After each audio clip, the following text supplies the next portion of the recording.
स्वागत है आप सभी का एक्सपी क्लासेस में। आज हम लोग पढ़ेंगे क्लास 12th इंग्लिश पोइट्री के अंतर्गत फ्लेमिंगो बुक से अ थिंग ऑफ ब्यूटी।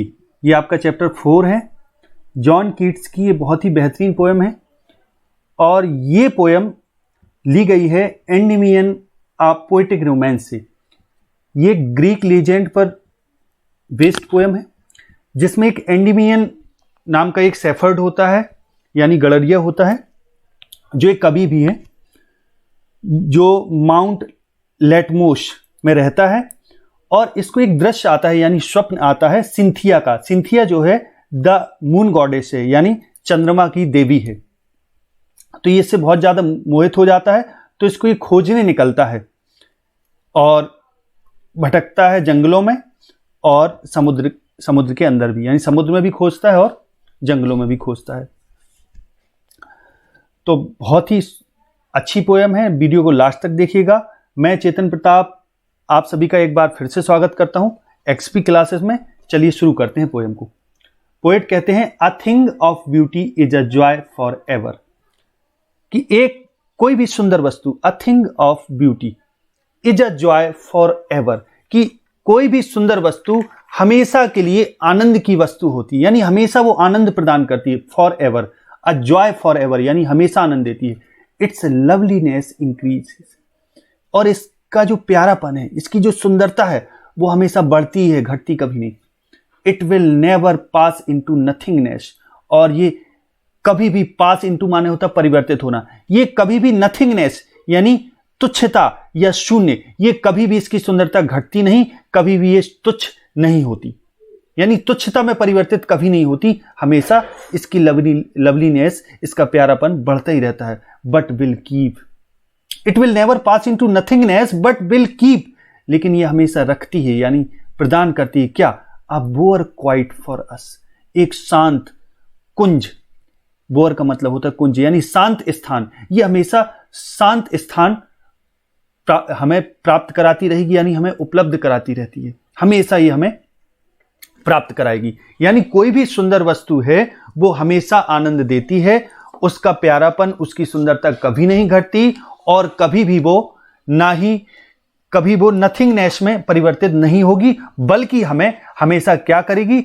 हमेशा हमें ये बोअर प्रदान करेगी, शांत स्थान प्रदान करेगी, एंड अ स्लीप, और हमें एक स्लीप प्रदान करेगी फुल ऑफ स्वीट ड्रीम्स, जो मधुर स्वप्नों से भरी हो। वो नींद प्रदान करेगी, एंड हेल्थ, स्वास्थ्य प्रदान करेगी, एंड क्वाइट ब्रीथिंग, और एक शांत ब्रीथिंग। यानी ये सब चीजें हमें एक सुंदर वस्तु दे सकती है।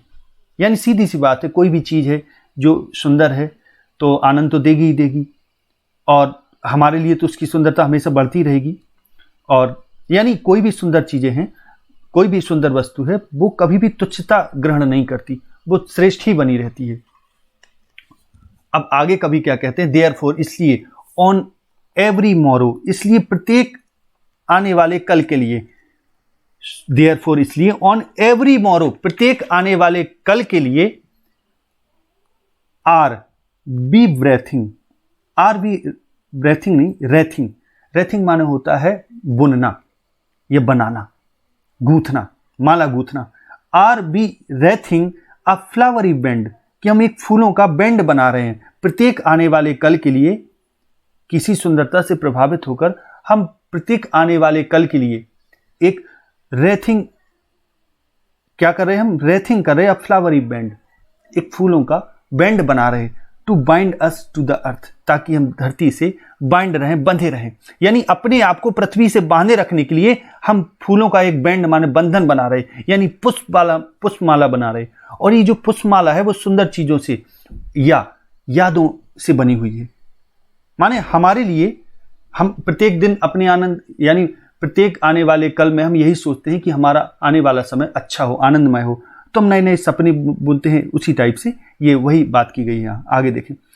स्पाइट ऑफ डेस्पोंडेंस, डेस्पोंडेंस माने होता है निराशा, कि निराशा के बावजूद भी, ऑफ द इनह्यूमन डर्थ, यानी अमानवीय कमी, ऑफ नोबल नेचर्स, नोबल माने श्रेष्ठ, नेचर्स माने स्वभाव या गुण, कि स्वभाव या आचरण की निराशा के बावजूद भी और श्रेष्ठ गुणों या श्रेष्ठ आचरणों की अमानवीय कमी के बावजूद भी, ऑफ द ग्लूमी डेज, अंधकारमय या उदासी भरे दिनों के बावजूद भी, ऑफ ऑल द अनहेल्दी, और सभी अनहेल्दी यानी अस्वस्थ करने वाले, एंड ओवर डार्किन वेज, और ओवर डार्किन्स यानी घनघोर घोर अंधेरे से भरे हुए रास्तों के बावजूद भी, मेक फॉर आवर सर्चिंग, कि हम अपने सर्चिंग को, अपनी खोज को जारी रखें, आगे बढ़ाएं, मेड फॉर करें।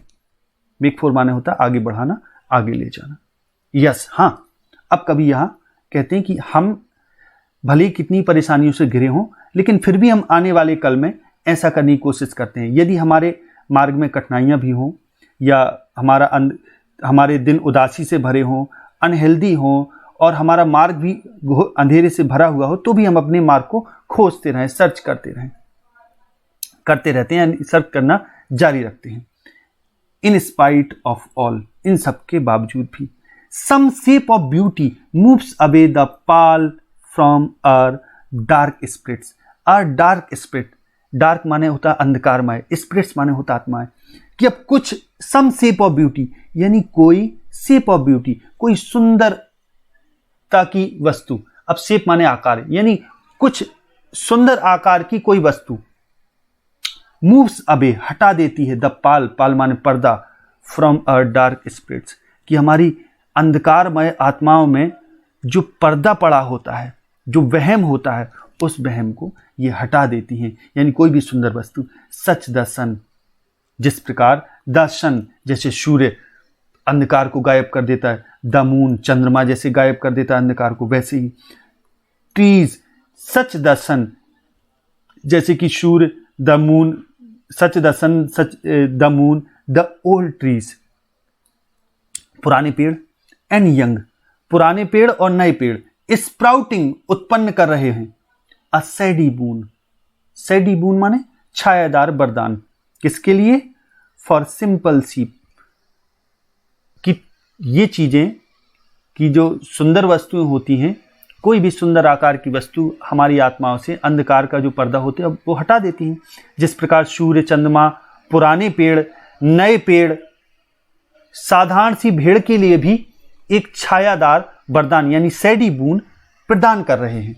यानी ये सब चीजें एक भेड़ों के लिए भी आश्रय प्रदान करती हैं, छाया प्रदान करती हैं। ये सुंदरता की वस्तु का एक कमाल है, यह एक वरदान होता है। यानी कोई भी सुंदर वस्तु है, आनंद के साथ साथ हमें बहुत कुछ प्रदान करती है। तो वही बात यहाँ कही जा रही। अब आगे कभी कहता है एंड सच आर डैफोडिल्स, और ऐसे ही डैफोडिल्स होते हैं, माने नरगिस, डैफोडिल्स बोलते हैं, नरगिस एक प्रकार का कुमुद होता है ये। तो ऐसे ही नरगिस भी होते हैं, with the green world they live in, यानी नरगिस जो हरे भरे संसार में रहते हैं, with the green world they live in, यानी उस हरे भरे संसार के साथ रहते हैं। एंड क्लियर रिल्स, और क्लियर रिल्स स्वच्छ सरिताएं, रिल्स माने झरने वगैरह, छोटे छोटे नदियां, सरिताएं वगैरह, that for them self a cooling covert make, कि ये फॉर देम सेल्फ उनके लिए अ कूलिंग कोवर्ट एक ठंडा आश्रय, एक ठंडक से भरा आश्रय कोवर्ट बनाते हैं, गेंस्ट द हॉट सीजन, यानी इन्हीं जानवरों के लिए डैफोडिल्स भी, अब ये संसार जो है डैफोडिल से भरा है। अब यहाँ डैफोडिल्स का अर्थ वैसे तो नरगिस है, लेकिन आप चाहें तो उन सारे सुंदर फूलों से भी ले सकते हैं। और क्लियर रिल्स, और जो झरने वगैरह हैं, जो छोटी छोटी सरताएं वगैरह हैं, ये सब एक आश्रय प्रदान करती हैं इन सब जानवरों को, अगेंस्ट द हॉट सीजन, की गर्मी के तपते मौसम के विरुद्ध। आगे देखें, the mid forest brake, mid forest brake, brake माने झाड़ी। अब मध्य जंगल, यानी ऐसे ही, अब कभी आगे कह रहा है ऐसे ही बीच जंगल की जो झाड़ियां हैं, मिड फॉरेस्ट ब्रेक है, जो बीच जंगल में जो झाड़ी होती है, जो रिच विथ भरी होती है, स्प्रिंकलिंग, स्प्रिंकलिंग माने छितराव या फैलाव, of fair musk rose, fair माने सुंदर, मस्क रोज माने कस्तूरी गुलाब से, ब्लूम्स जो खिले होते हैं, यानी खिले हुए कस्तूरी गुलाब, सुंदर गुलाब के फूलों से छितरी हुई एक जंगली झाड़ी जो ठीक जंगल के बीच में है। यानी जंगल के बीच में जो झाड़ियां होती हैं जिनमें स्वच्छ कस्तूरी गुलाब के फूल खिले होते हैं और पूरे फैलाव में होते हैं। फैलाव में होने का मतलब है समृद्धि से भरे होते हैं, यानी पूर्ण रूप से पूरी झाड़ी में लदे होते हैं। तो वे भी एक टाइप से सुंदरता की वस्तु है और हमें आनंद ही प्रदान करते हैं। आगे देखें, एंड सच टू, और ऐसे ही is the grandeur of the dooms, grandeur माने वैभव, और ऐसे ही वैभव ऑफ द डूम्स, डूम्स माने होता है प्रलय का दिन, ऐसे ही प्रलय के दिनों का वैभव। वी हैव इमेजिन्ड, हमने कल्पना की, for the mighty dead, mighty dead माने शक्तिशाली मृत। अब जो हमारे पराक्रमी शक्तिशाली जो मृत पूर्वज हो गए उनके लिए हमने भी ऐसे ही ग्रैंडियर माने वैभव की कल्पना की है। अंधकार के दिनों में, डूम्स के दिनों में, यानी प्रलय के दिनों में हमने भी सोचा है कि जो हमारे पूर्वज मर के चले गए उनको भी वैभव की प्राप्ति होगी। All lovely tales that we have heard, वो सारी प्यारी कहानियां जो हमने सुनी हैं या पढ़ी हैं, कि वो सारी प्यारी कहानियां जो हमने सुनी हैं पढ़ी हैं। अब यहां ये कहानियों का सुनने पढ़ने की बात क्यों ऑथर ने की, यहाँ पोएट ने इसलिए की कि जरूरी नहीं कोई चीज जो जिसको हम देखें उससे ही आनंद प्राप्त हो। आनंद तो हमें कहानियों से ही प्राप्त हो सकता है, उनको सुनने या पढ़ने से भी।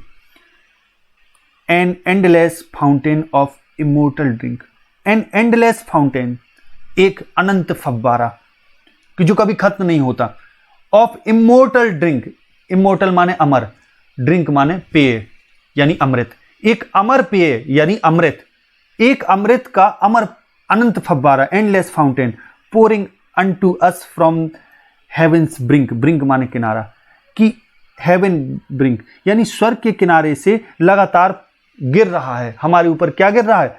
एक इमोर्टल ड्रिंक यानी अमर पेय का एक फव्वारा निरंतर हमारे ऊपर गिर रहा है, यानी वो हमें निरंतर अपने में डुबो रहा है।